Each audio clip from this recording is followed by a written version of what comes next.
And welcome back to Lantern Corps.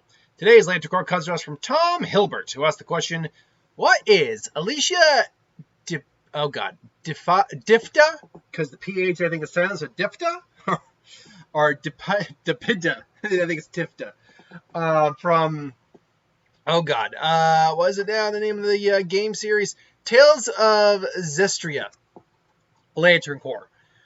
As you can tell, I'm not very well versed in this series. I think I've heard the name of it once. I think this is the same one that Velvet Crow comes from, now that I think about it. One second here. No, that was Tales from Berseria, I think, or whatever, which I'm guessing are kind of the same. Either way, it sounds like they might be the same world. So, look, it's not the person's fault who gives me the suggestions. I want to be very clear about that, but it's always troublesome whenever I get down the list. I'm like, okay, I know how to do that character. Okay, I can definitely figure out that character. Might struggle with that character, but I can do it. And then I get to a character for the next person down the list, and I'm like, I've never heard of this character. I can only go by off of what I can find on the internet. It always does get a little tricky and a little annoying to do characters like that, because I know I can't give my all, because my all just doesn't exist for this character. I can give my all based on what I have found for the character, and we'll go from there. Apparently, so this character is both a knight and a princess, and is very devoted to her country and her kingdom. To the point where she didn't execute someone who tried to kill her because she knew it would cause an upheaval. She is someone who is apparently governed by her emotional state, but has learned to control it to some degree.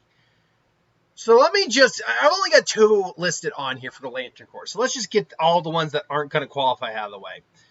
Some of the extreme ones. Rage. This is not a character I can find that is motivated by rage. And same with avarice. Not a character motivated by avarice at all. Not a character who's an embodiment or has died.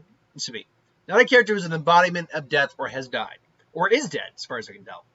Not a character that carries a lot of shame with them, so that doesn't work. Not a character who's completely happy all the time, so happiness doesn't work.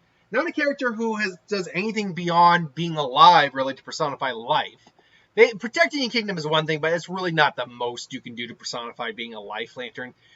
Not a character who is, as I said, driven by rage. Not a character who I think she doesn't qualify as a blue lantern. There's arguments I think that could be made there. But I don't think a blue lantern works, because you need to be both an embodiment of hope and to never give up hope. It's a matter of faith. It's Lantern Corp of Faith, and that doesn't really play out with this character from what I can tell. It really just brings us down to a couple remaining ones. One of them is a textbook Green Lantern. Overcome great fear, which you have to do as both a knight and probably a princess, and have great willpower, which, again, as a knight and a princess devoted to her kingdom, would make sense. The other one would be love, I think. Star Sapphires of love. I say that because, what she does, everything she does is for her kingdom, for the devotion and love to her kingdom, of her kingdom. So I definitely see that as being an option here. The other Lantern Corps I didn't put up on this list, though, was Compassion. And Compassion is one that I'm reading what I can find about the character, and it's not a huge amount, all things considered, that tells me about compassion. Like, she doesn't spare someone. Hold on. She doesn't spare a individual named, she doesn't spare Chancellor Bartholo,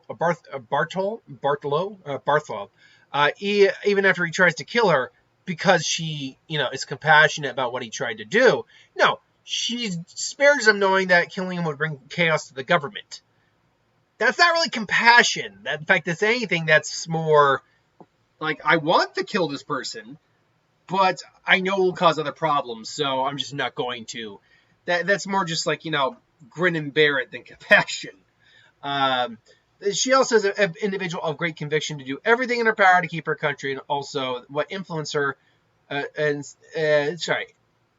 this conviction to do everything in her power to help her country is what also influenced her to leave her journey with a character named Sori. She is a truth seeker, not afraid to get involved in situations herself in order to find out more about them. Either way, Yeah, I feel it's either love or will.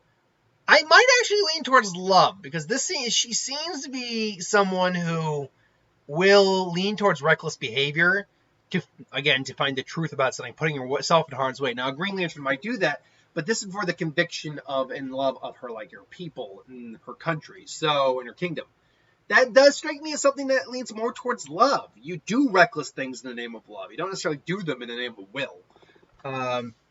Unless you're in love with Will, or Wilhelmina. Either way, I guess I'd go with love. Love, I think, makes a little bit more sense than Will because of her more reckless nature on that front. But either way, I think she could be either one of these. But that's just my opinion. As I said, I'm not very well versed in this character for obvious reasons.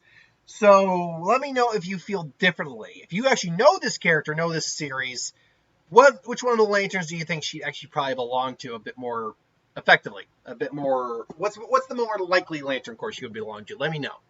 Until then, thanks for watching. Hope you enjoyed, and I'll see you for the next one. Have a good one.